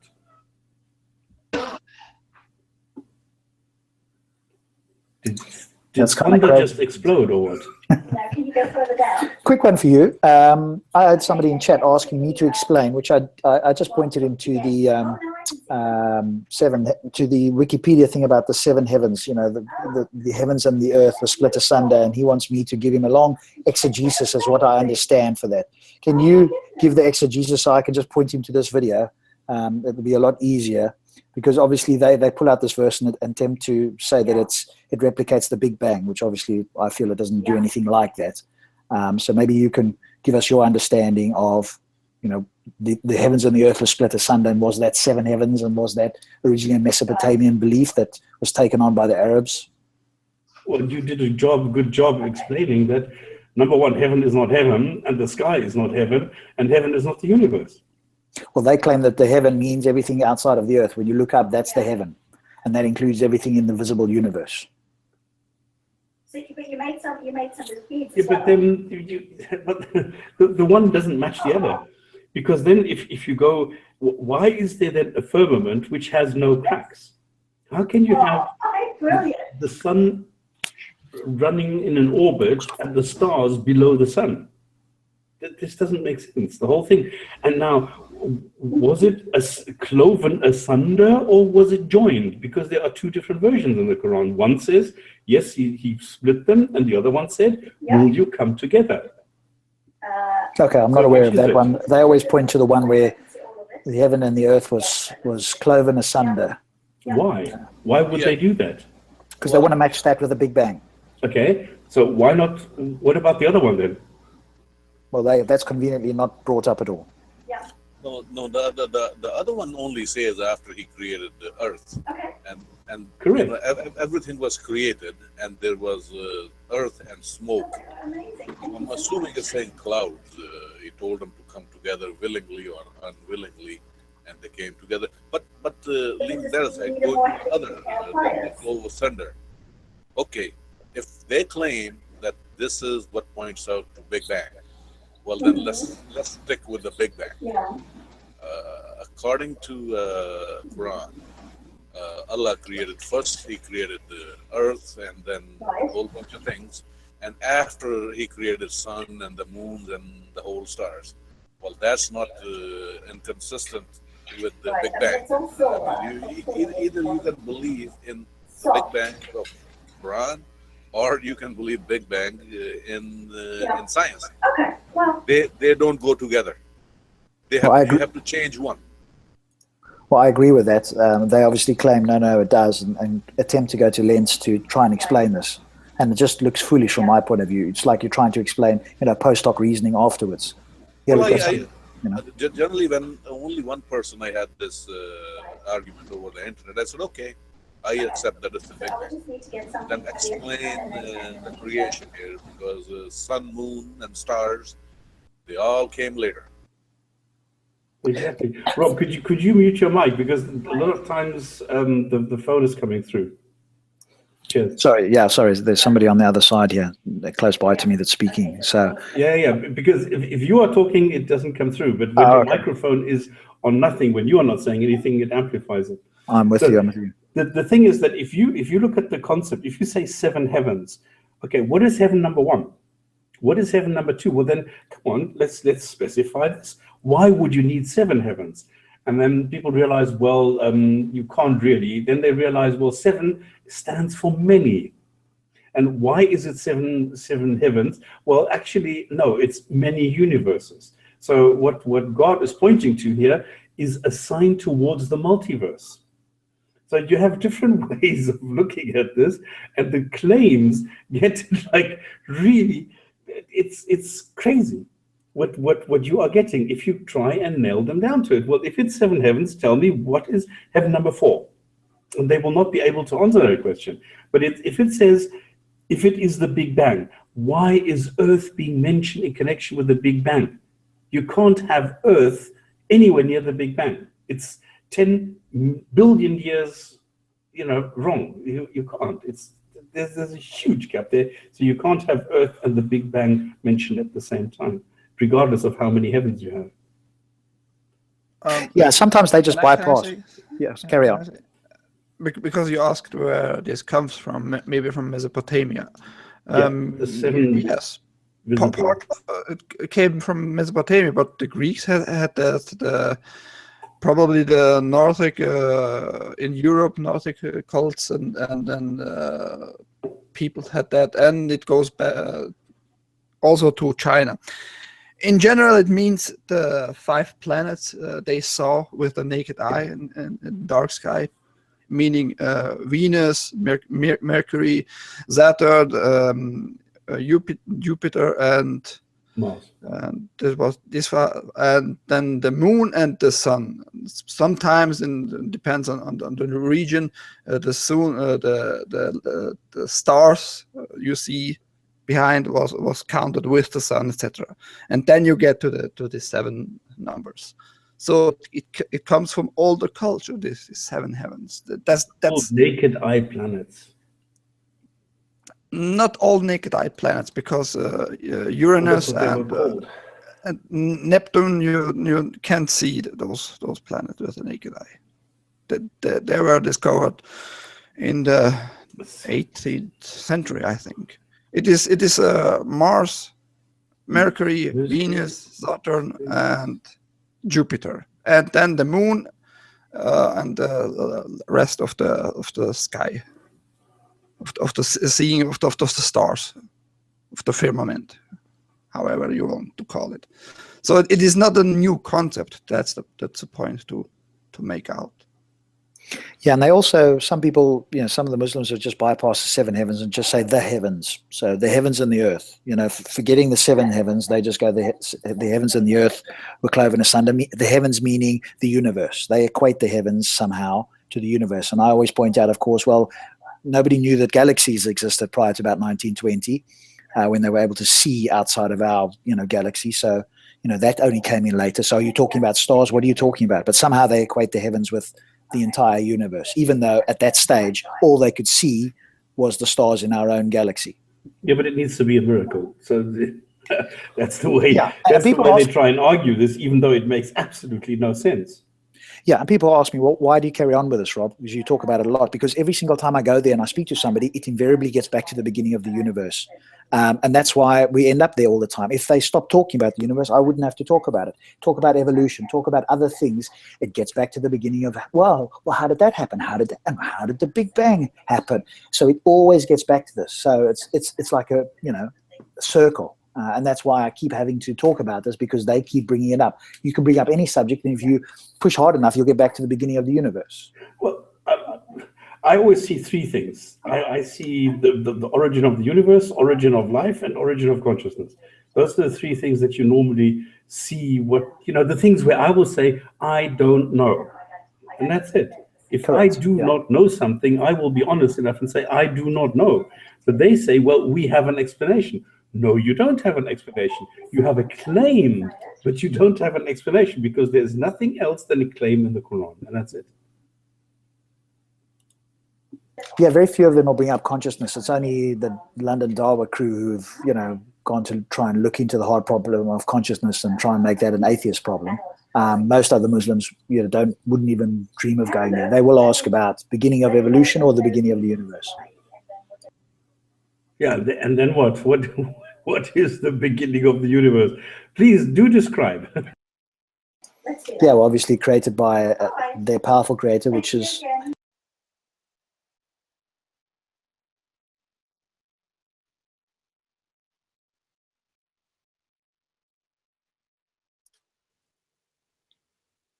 Sorry there. I had somebody talking so loudly in the background that I had to mute myself for a moment. Okay, now carry on, because it's usually going back to the universe, which they think is some kill-all argument, where it's laughable. Well, here's what I notice is those Muslims that have been around a bit and kind of know these arguments, like you point out quite rightly, know that there's gaps in our knowledge. And the one is what happened, how did the universe get started, if it did in fact start? How did evolution get started? Well, that's not even evolution. What is the cause of life on this planet and consciousness? The other one I've heard is language. Oh, how did language come about? Yeah, this is, abstract words. There was one guy that came up with this, and he went round in circles, and that was a bit of frustration. I didn't, unfortunately, record that one. But wherever there's a gap, they will want to then, get you to try and explain it or to fill that gap, as we know. Okay, the one thing that I would always ask them, okay, give me your version. What is your explanation? Then, okay, go ahead. Yes, you're right. Explain it to me.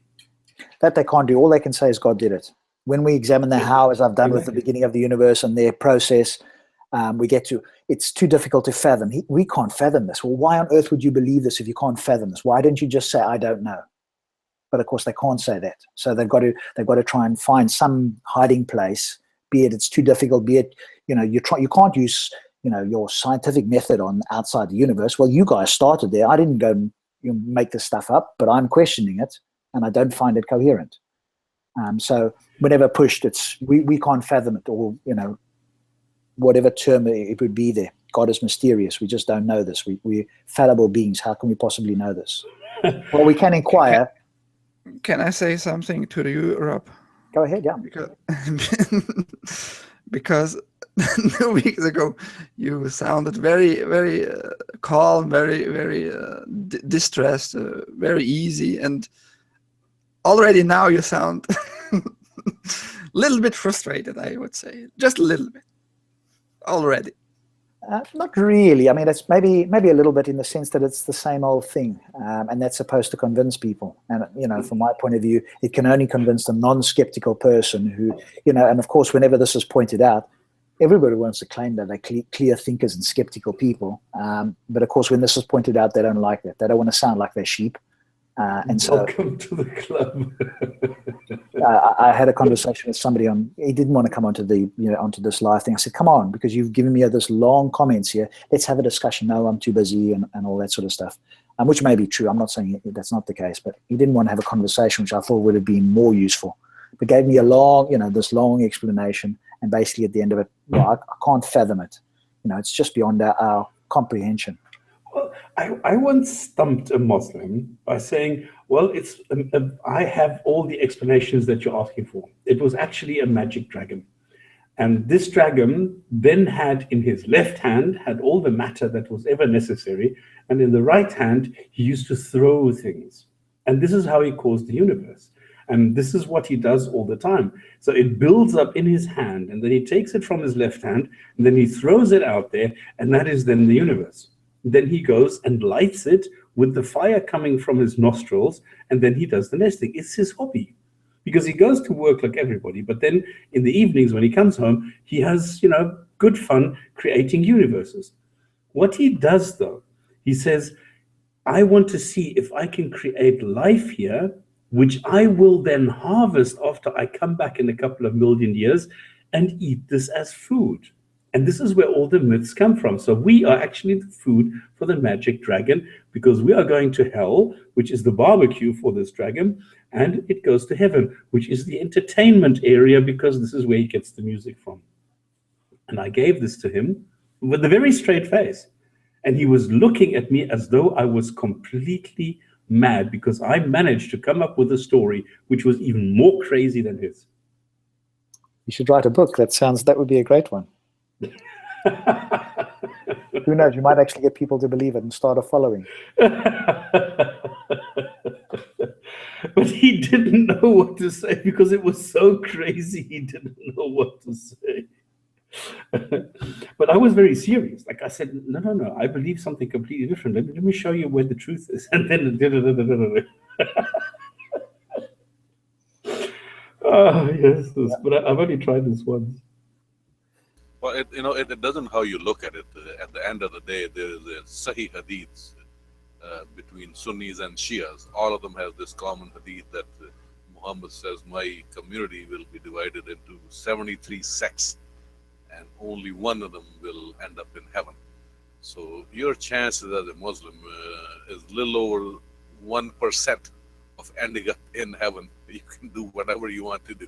That's pretty remote. Yeah, that's very remote. What is Ike doing there in the background? What is he always coming up with? Shit. Ike, what are you doing? Lighting up the mood. Oh, I thought this was a dancing platypus. No, that's a dancing dog. He's chilling dancing.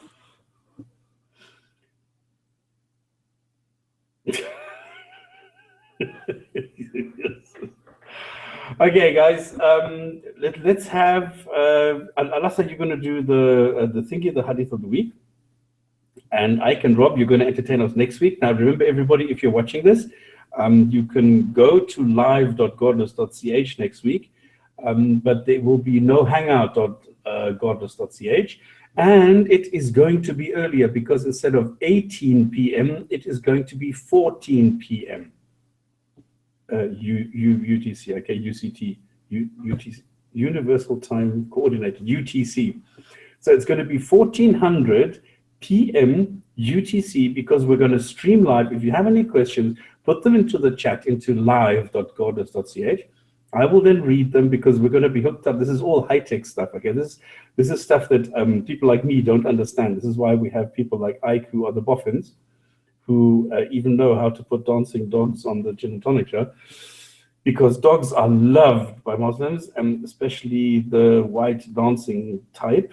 And we're going to do this next week on Sunday. I need to make a video like the way I used to, because in the old days when it was on a every 2 weeks, I used to make an ad on the Wednesday before the show to remind people there's going to be a Jinn&Tonic show. But now that it's weekly, it doesn't make any sense. But this time I'll do this, and then I'll send some Twitter messages to people. Maybe we can generate some interest and do something special out of this. Any other comments? Any last words by everybody? By anybody?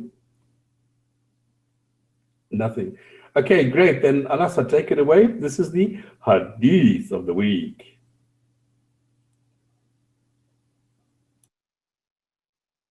Yeah, just before I go with the Hadith of the week, just let you know that I will be listening to you over my Surface, but I won't be able to join it for about a month. I'm going away, but I'll be listening to you on my Surface.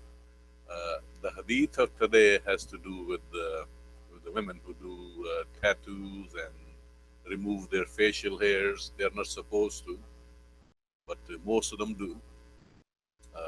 This is Sahih Bukhari, Volume 7, Book 72, Hadith number 826. It's narrated by Ibn Masud. Allah had cursed those women who practice tattooing or get it done for themselves, and those who remove hair from their faces, and those who create spaces between their teeth artificially to look beautiful, such ladies as change the features created by Allah. Why then shall I not curse those whom Allah's apostle has cursed and who are cursed in Allah's book too? So, wow. What about those with the natural gap between the front teeth? well, I think natural is okay, but the one who create gap are the one. Unbelievable. Because in the chat, Jesus just said it's fine to listen to male voices, even if they sound like a woman, as long as it's not a woman singing. Okay, in this day and age, how do you know what is a woman? Because some women might have boobs and a vagina, but they don't consider themselves a woman. And sometimes you have a man with a penis and balls, but he doesn't think that he's a man. So what on earth are we to do today? Modernity and Islam don't go together. Exactly. What does Allah say about the bikini line and hairy armpits? Hairy armpits? That's a good question. What does Muhammad say about hairy armpits? Well, the men and women are supposed to pluck their armpits. Oh, really? That's the hadith. Does it say in hadith? There's a hadith. The same hadith said there are 5 things that you got to cut off, that you got to pluck. One is trimming your mustaches. Plucking your armpits is one of them. And also, actually, the people question whether they can wax their armpits. Hairy legs? And the answer is yes, they can. No, the legs are not. That's a Because really cyclists do, don't they? Professional cyclists swimmers do as well. shave their legs so they can, when they fall off their bikes, they don't have all the hair in the blood. So what is lady mustache?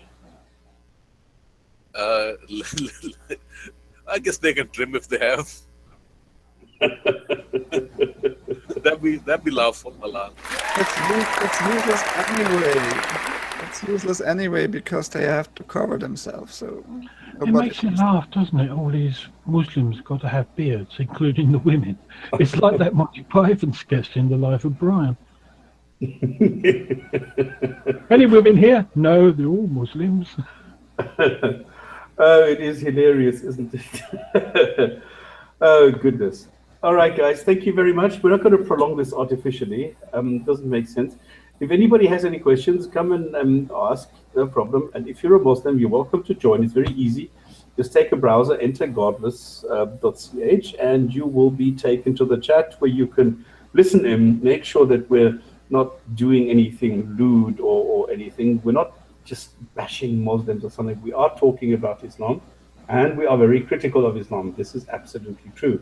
But if you want to contribute, do come in. If you want to join us, go to the hangout.godless.ch, and we shall talk to you like a human being if you behave like one. That's the way it always works. So we will see you next week on the Jinn&Tonic show, which is going to be earlier than usual. Remember, 1400 UTC. Until then, see you next week.